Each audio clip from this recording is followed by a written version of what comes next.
Season tickets are a big commodity in sports, but especially in football. If your team is really good and consistently posts winning seasons and playoff appearances, you get to witness the success firsthand. You get to sit in the same seat for the entire year, gain the chance to meet other fans, and perhaps make some lifelong friends and connections. And you might be able to pay decent prices to get the best seats in the house. Basically, season tickets get you a lot. And it is expected that your team will be good so that your experience doesn't feel like it's gone to waste.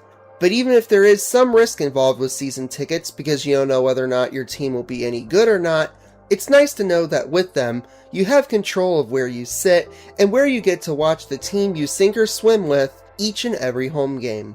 But now imagine that your team just moved into a brand new, state-of-the-art stadium, much like what the Buffalo Bills and Tennessee Titans will do this upcoming 2026 NFL season.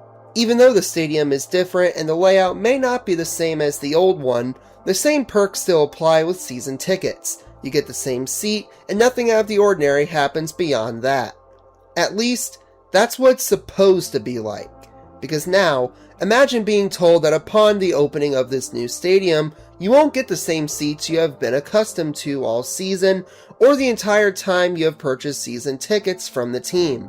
Rather, you're being moved to somewhere else, to a spot where you did not pay for and may be of lesser quality than the seats you initially paid for. Think of this, you're seated behind your team's sideline around the 40 or 50 yard line.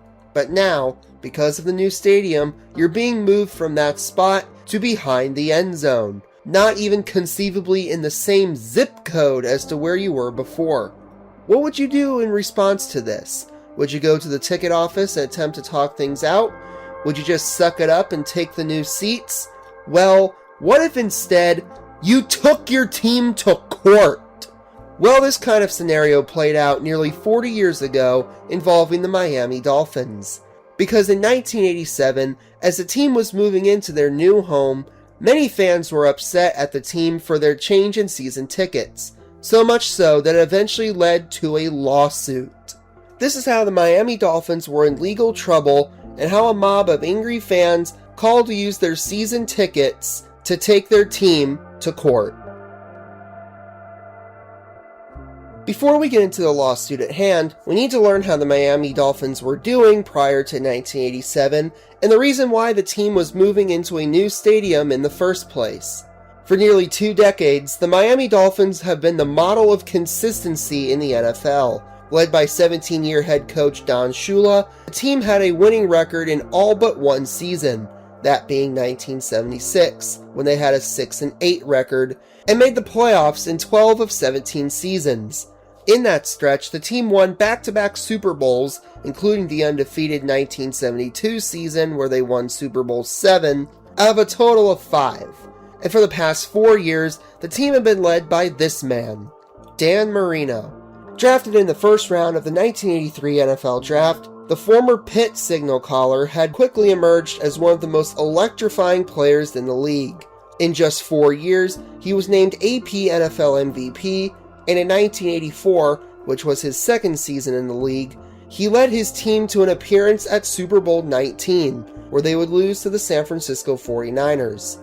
Bottom line, this team was really, really, really good. And it would come as no surprise that people wanted to watch this team play. However, there was a reason why the team was expected to leave their current stadium, the Orange Bowl. First constructed in 1937, it had been the home of the Dolphins for the first 20 years of their existence. But there were signs that the stadium had become old and dilapidated. In 1985, in a thrilling game against the Tampa Bay Buccaneers, fans were so excited that they stomped a hole into the floor. Fortunately, no one was injured, but it was the closest the stadium had ever come to quite literally collapsing. If you want to learn more about that incident, check out fellow NFL historian Jaguar Gear 9's video in the upper right corner. So with the stadium made for a previous era of football and the game evolving each season, the team needed a new place to live. Yet it didn't take long for the owner's ambitions for this new stadium to become all too clear. In 1987, the Dolphins moved out of their old and outdated Orange Bowl to land in their brand new, state-of-the-art stadium, Joe Robbie Stadium, now called Hard Rock Stadium, located about 15 miles away from downtown Miami. However, the construction was not an easy process, as there were great objections and court battles over the land the stadium was built on. Many neighborhood dwellers worried that many fans would park where they lived, since many of them were already busy with traffic as it was, as the stadium was located just off the Florida Turnpike and right on the county line of Broward and Miami-Dade. So already, before a single game had even been played in the new stadium, there was already some animosity between the team and the people living in the communities in which the Dolphins were about to play in. Yet the team's owner, Joe Robbie, was thrilled about the new stadium and some of the features it would have that the Orange Bowl lacked. Said Robbie, "I consider the stadium to be a joint venture between me and the people who bought skyboxes and club seats and season tickets. I will take great satisfaction in providing those fans with the ease and comfort of this stadium." Robbie seemed pretty optimistic that the fans would love this new stadium, as many owners do, and that they would continue purchasing season tickets to watch the Miami Dolphins play. However, there was just one small problem. There was just one teeny tiny insignificant problem that impacted Joe Robbie Stadium and the fans that attended the games. And that was the fact that certain seats were missing. You see, at the Orange Bowl, there were an estimated 35,000 seats between the goal line stretching across the field, whereas Joe Robbie Stadium had only 28,000 such seats. Do the math, and that is 7,000 less seats between the goal lines. Even so, Miami's ticket office considered this possibility. Said Kevin Fitzgerald, the ticket manager for the team, "Seating priority will be based on two factors. The first is current yard line location. The second is the number of years that person has been a season ticket holder. You can understand that unless you're sitting at the 50-yard line, everybody will lose some yard line location." What does this mean? It meant that some season ticket holders were going to be shafted when the new season came around. It was already bad enough that season ticket prices had gone up, increasing from $200 in 1986 to $260 in 1987. But now, fans may have to pay that fare for seats that may no longer be there. Yet the ticket office and the team thought that no one would complain about the new seats, since there wouldn't be much of a difference in their eyes. But one such fan did not think so and decided to take matters into their own hands. And how did they do it? How about suing their favorite team? Ellis Rubin had been an attorney living in Miami at the time, and was a very good one at that, as he was most famous as a defense attorney in the 1977 Ronnie Zamora and 1986 Bobby Joe Long murder trials. His career began in 1951, where he was initially appointed to be the Assistant State Attorney General in Florida. In 1953, he went into private law practice by partnering with Miami attorney Abe Aronovitz, and 1 year later, he created his own law firm where he decided to practice criminal law. And one of his specialties throughout his career was lifting television blackouts for sold-out sporting events. Basically, this man knew a thing or two about law. But there was one other factor about him that is integral to this story. Rubin was one of the many season ticket holders for the Miami Dolphins, and at the Orange Bowl, he had season seats around the 40-yard line. However, when he renewed his season tickets during the off-season, he was informed that he would be moved not to the 30, or the 20, or even the 10. In fact, he wouldn't even be along the sideline. Oh no, he would now be placed behind the end zone. As a result of this, Rubin filed a class action lawsuit against the team in order to get back the seats he felt entitled to. The lawsuit, as explained by Mark Rubin, Ellis's law partner and son, would charge the Dolphins for misrepresentation, fraud, and breach of implied warranty, which means that the seller fails to meet the unspoken guarantees about the quality of the product. No, I do not know thing one about law, but I can tell you that in this case, Rubin believed the Dolphins had lied about the promises and perks of his tickets. And it wouldn't just be Rubin being represented in this case. he would work on behalf of 20 plaintiffs who similarly felt cheated and slighted by the Dolphins for having their season tickets changed. Miami Gardens' Ed Barbin, who had been a season ticket holder since 1967, or pretty much the entire time the Dolphins existed, and had a seat on the 50 at the Orange Bowl before being moved to the 10 at Joe Robbie Stadium, said on the change, "I would like to know who has my seats. I want to know what their priorities were that I didn't have." I mean, he does have a point. If he bought the tickets, why does someone else get to reap the benefits? That doesn't seem all that fair, don't you think? Pembroke Pines' Robert Just had 4 seats on the 45 since 1970, yet had that same number of seats spread across 2 separate sections. Said Just, "I'm so angry. I still cannot believe this. I would be too, and I wouldn't believe it either. How could they split us up? We have 2 tickets in the end zone and 2 on the 20. That's not fair." So for this poor angry fan, he's not even in the same area as before. Yeah, totally fair.